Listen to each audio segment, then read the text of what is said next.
RPS ECI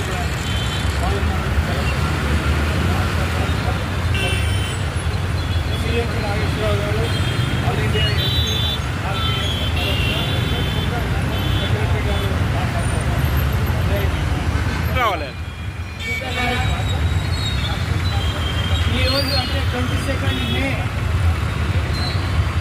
1888 అంటే 137 సంవత్సరాల కింద హైదరాబాద్ నగరంలో నైజాం నవాబు పరిపాలనలో ఒక చిన్న కుర్రోడుగా ఎదిగి బాగయ్య పేరుతో ఎదిగి చివరికి భాగ్యరెడ్డి వర్మగా పెరిగిన వ్యక్తి ఎవరయ్యా అంటే భాగ్యరెడ్డి వర్మ. వారికి all India SC ST right production society తరఫున మా జన్మదిన శుభాకాంక్షలు తెలియజేస్తున్నా. జోహార్ జోహార్ భాగ్యరెడ్డి వర్మ, జోహార్ భాగ్యరెడ్డి వర్మ. భాగ్యరెడ్డి వర్మ పేరు చెప్తే దేశంలోనే ఆయన గుర్తింపు పొందిండు. ఎందుకంటే ఆయన పుట్టింది 1888లో అయితే డాక్టర్ బాబాసాహెబ్ అంబేద్కర్ పుట్టింది 1991, అంటే దాదాపు 3 సంవత్సరాలు. అయితే ఇక్కడ కూడా దళితులకు జరుగుతున్న అన్యాయాన్ని, అక్రమాలను ఆయన గమనించి నైజాం పరిపాలకులతో మాట్లాడి ఇక్కడ ఎస్సీలకు ఎస్టీలకు వెనుకబడ్డ తరగతులకు ముఖ్యంగా బాలికలకు పాఠశాలను ఏర్పాటు చేయడం జరిగింది. ఆ రోజుల్లో ఎస్సీ కూడా ఉర్దూ మీడియంలోనే జరిగేది. మరి ఈయన పట్టుబట్టి మాతృభాష అయిన తెలుగు మీడియంలో కూడా మా పిల్లలకు బోధించాలని నైజాం ప్రభుత్వాన్ని ఎదిరించి కొట్లాడి సాధించిన వ్యక్తి భాగ్యరెడ్డి వర్మ గారు.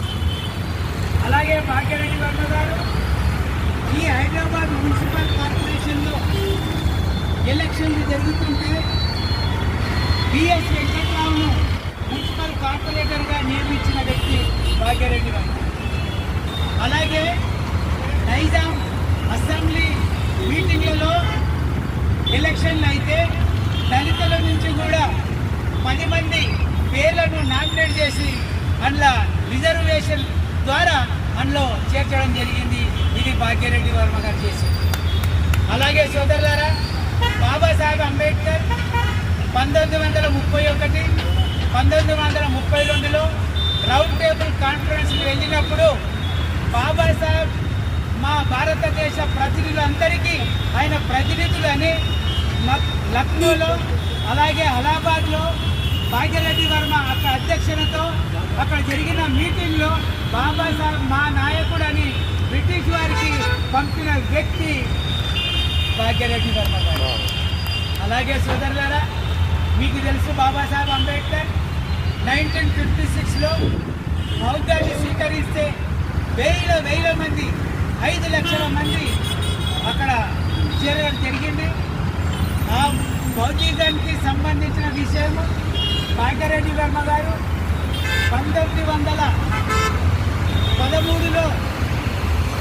పౌర్ణమి రోజు బౌద్ధుని యొక్క జన్మదినోత్సవాలు ఆయన చెప్పడం జరిగింది నైజాం ఆధ్వర్యంలో. అయితే ప్రతి సంవత్సరము పౌర్ణమి నాడు బౌద్ధుని యొక్క జయంతులను ఆయన జరపడం జరిగింది. ఆయన ఇంతే కాదు, భారతదేశంలో ఆంధ్ర కానీ ముఖ్యంగా ఆది హిందూ భవన్ ఏదైతే చెదరఘాట్లో ఉందో ఆయన సొంతగా నిర్మించిన వ్యక్తి భాగ్యరెడ్డి వర్మ. ఆ రోజు దళితులను ఆది హిందూ అని పేరు ఎందుకు పెట్టిందంటే, మేము హిందువులలో ఒక పార్ట్ కాదు, హిందువులలో మేము వెనుకబడ్డాం, తోచబడ్డం, తొయ్యబడ్డం, వారి దగ్గర మేము లేవు కాబట్టి మాకు సపరేట్గా ఆది హిందూ అనే పేరు మనకు పెట్టడం వల్ల ఆది హిందూ భవన్ కూడా అది దళితులకు సెంట్రలైజ్గా అయ్యి అక్కడ ఎన్నో సభలు చేసి అటువంటి మహనీయుడు మనకు భాగ్యరెడ్డి వర్మ గారు. అలాగే ఈ దేశంలో ఎక్కడెక్కడ ఏం జరిగినా ఆయన విషయాలు అప్పటికి కూడా ఒక పత్రిక ద్వారా స్థాపించడం జరిగింది. బాబాసాహెబ్ కూడా అక్కడ మూక్ నాయక్ పత్రికను స్థాపించడం జరిగింది. బాబాసాహెబ్ ఎప్పుడైతే ఉద్యోగం తీసుకోవడానికి 1935లో మహాసభ ఏర్పాటు చేసినప్పుడు ఇక్కడి నుంచి ఎంతో దళిత మేధావులు అలాగే భాగ్యరెడ్డి వర్మ కూడా అక్కడ వెళ్ళేసి ఆ యొక్క నిర్ణయాన్ని మొత్తం భారతీయులకు చేరడం ద్వారా ఆ రోజు బాబాసాహెబ్ అంబేద్కర్ ఆధ్వర్యంలో ఎంతోమంది ఉద్యోగాన్ని తీసుకోవడం జరిగింది. మరి ఈరోజు ఈసీఎల్ఎక్స్ రోడ్లో all India SC ST right protection ద్వారా జరుగుతున్న మూడు సంవత్సరాలుగా బాబాసాహెబ్ విగ్రహానికి ప్రతి ఆదివారం జ్ఞానమాల వేస్తున్నాము. మరి ఈసీఎల్ చౌరస్తా దగ్గర బాబాసాహెబ్ అంబేద్కర్ రథాన్ని కాపాడడానికి ఇక్కడ అసోసియేషన్ ద్వారా మేము ఉన్నాము. మరి ఈ రథాన్ని ముందుకు తీసుకుపోవాలంటే ఎవరి కర్తవ్యమని మేము ప్రశ్నిస్తున్నాం. ఈ చౌరస్తా ఏరియాలో ఉన్న సెంట్రల్ గవర్నమెంట్ ఎంప్లాయీస్ కానీ స్టేట్ గవర్నమెంట్ ఎంప్లాయీస్ కానీ పబ్లిక్ సెక్టార్లో ఉన్న ఎస్సీ ఎస్టీలు మున్సిపల్ ఆఫీస్లో ఉన్న ఎస్సీ ఎస్టీలు వీళ్ళందరి బాధ్యత కాదా అని మేము అడుగుతున్నాం. మరి మీ బాధ్యతలు గుర్తించండి. మేము మా బాధ్యతలు గుర్తించి ఊపిరి ఉన్నంత వరకు ఈ కార్యక్రమం చేయడానికి మేము అందరం కూడుకున్నాం. కాబట్టి మాకు మీరు చేయించనియాలి. ఆ చేయించని ఏ రూపంగా ఇస్తారు? ఈ రథాన్ని ఎలా ముందుకు తీసుకెళ్తారు? ముఖ్యంగా యువకులకు ఆ యొక్క పనిని ముందుకు తీసుకెళ్ళాలి. అలాగే మీరు ఆర్థికంగా సహాయం చేయాలి. మా సంస్థలో ఉన్న దేవేందర్ గారు మాకు ట్రెజరీగా ఉన్నారు. వారి యొక్క అకౌంట్ నంబర్ మీకు ఇస్తాము. అందులో కూడా మీరు ఆర్థిక సహాయం చేసినట్టయితే మేము అంబేద్కర్ రథాన్ని ఇంకా ముందుకు తీసుకెళ్తాము. ఎన్నో కార్యక్రమాలు ఈ చుట్టుపక్కల ఉన్నాయి. అక్కడక్కడ వెళ్ళి బాబాసాహెబ్ అంబేద్కర్ విగ్రహాల దగ్గర మేము వాళ్ళందరినీ సమీకరిస్తున్నాము, బోధిస్తున్నాము, తర్వాత పోరాటానికి సిద్ధంగా ఉంటున్నాము. మరి ఈ వీడియోలు వీక్షించిన వారు మీరందరూ కూడా చాలా జాగ్రత్తగా దీన్ని మీ అందరికీ చేరవేస్తే ఇదే మాకు ప్రచారంలో ఒక భాగంగా ఉంటుంది. ఈ విషయాలు మీరు విన్నందుకు మా all India SC ST right protection తరఫున ధన్యవాదాలు తెలియజేస్తూ మరొకసారి జన్మదినోత్సవ వేడుకల్లో Bhagya Reddy Varma Amar high Amar high Bhagya Reddy Varma Amar high జై భీమ్ జై జై భీమ్ జై భీమ్ జై భీమ్ జై భీమ్. సోదరులారా, ఈసీఎల్ చౌరస్తా డాక్టర్ బాబాసాహెబ్ అంబేద్కర్ యొక్క స్టాచ్యూ వద్ద ఈరోజు భాగ్యరెడ్డి వర్మ గారి 137వ జన్మదిన సందర్భంగా ఈరోజు సమావేశం జరుపుకుంటున్నాం. ఇప్పుడు మేము ఈసీఎల్లో ఉండి ఇలాంటి కార్యక్రమాన్ని మేము ముందుకు సాగతీస్తున్నాము. అలాగే ఈసీఎల్ ఈరోజు మినీ రత్న కూడా స్థాపించిందండి. మినీ రత్న జయించింది. కాబట్టి ఈసీఎల్కు ఇంత రికగ్నిషన్ ఉంది. అలాగే ఈసీఎల్ చేసిన కమ్యూనికేషన్ సిస్టమ్ ద్వారా ఈరోజు పాకిస్తాన్ బార్డర్లో యుద్ధాన్ని చేసి విజయాన్ని స్థాపించింది. బ్రహ్మోస్ మరి అలాగే మరి సింధూర్ ద్వారా అటాక్ చేసి మరి పాకిస్తాన్లో ఉన్న టెర్రరిస్టులని స్పాన్సర్ చేశాయి. కాబట్టి ఈసీఎల్ ఇంత ప్రాముఖ్యత ఉందండి. ఈ చౌరస్తాలో మేము ఈ కార్యక్రమాలు ఎన్నో జరుపుతున్నాము. అలాగే మీరందరూ కూడా, నా పేరు Devender, all India SC ST ఆర్పిఎస్కి ట్రెజరర్గా ఉన్నాను. కాబట్టి ఇప్పుడు మేము 3 సంవత్సరాల నుంచి మేము మా జ్ఞానమాల వేస్తున్నాము. ఆ కార్యక్రమానికి మీరందరూ కూడా ధన సహాయం ఇవ్వవలసిందిగా కోరుతున్నాం.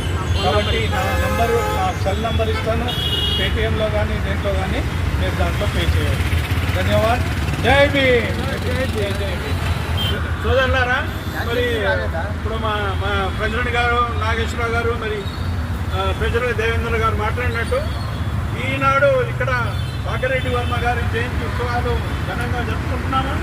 137వ జయంతి జరుపుకోవడానికి మరి ఆయన మహానుభావుడు 1888లో పుట్టిన మహానుభావుడు నుంచి 2025లో జయంతి ఉత్సవాలు చేసుకోవడానికి కారణాలు ఏంటంటే ఆయన చేసిన సేవ, ఆయన చేసిన స్ట్రగుల్, ఆయన చేసిన దళితులకు చేసిన ఏదైతే ఆయన సహాయం చేశాడో, ఆయన నిజాం స్టేట్లో ఆయన చేసిన సేవ ఎంతో ఉంది.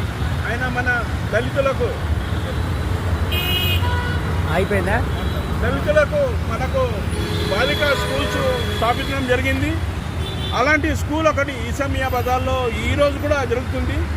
ఆ స్కూల్ కట్టి 100 సంవత్సరాలు కూడా అయింది. ఆ స్కూల్లో మంచి రిజల్ట్స్ ఉన్నాయి, ఈసారి రిజల్ట్స్ కూడా మంచిగా వచ్చినాయని చెప్పినారు. అయితే ఆయనను మనం ఈరోజు గుర్తించుకుంటున్నాము. మనము ఆయన వారసుడుగా ఉన్నందుకు మనం ఎంతో గర్వపడుతున్నాం. ఆయన చేసిన సేవ, ఆయన బాబాసాహెబ్ అంబేద్కర్ 1891లో పుడితే ఆయన 1988 పుట్టాడు. ఆయన అన్నట్టు నాగేశ్వరరావు గారు అన్నట్టు బ్రహ్మ సమాజ్ స్థాపించిన తర్వాత మన దళితులందరినీ బ్రహ్మ సమాజ్లో జాయిన్ చేయించాడు. అలాంటి బ్రహ్మ సమాజ్లో మా ఫాదర్ కూడా పట్లూరు భీమయ్య గారు కూడా ఒక మెంబరు. ఆ స్కూల్లో భాగ్యరెడ్డి వర్మ స్కూల్లో మా 3 సిస్టర్లు చదవడం జరిగింది. అక్కడ చదివిన ఒక సిస్టరు అసిస్టెంట్ కమిషనర్ ఆఫ్ లేబర్గా రిటైర్ అయ్యారు. ఎందుకంటే ఆ స్కూల్ అట్లా బాగా రిజల్ట్స్ వచ్చినాయి ఆ స్కూల్కి. కాబట్టి ఈరోజు ఆయన గుర్తు చేసుకుంటున్నాము. అందరూ కూడా ఈ కార్యక్రమానికి సాయంత్రం హైదరాబాద్లో జరిగే కార్యక్రమానికి అందరూ హాజరు కావాలని కోరుతూ ఈ అవకాశం అందరికీ జై భీమ్.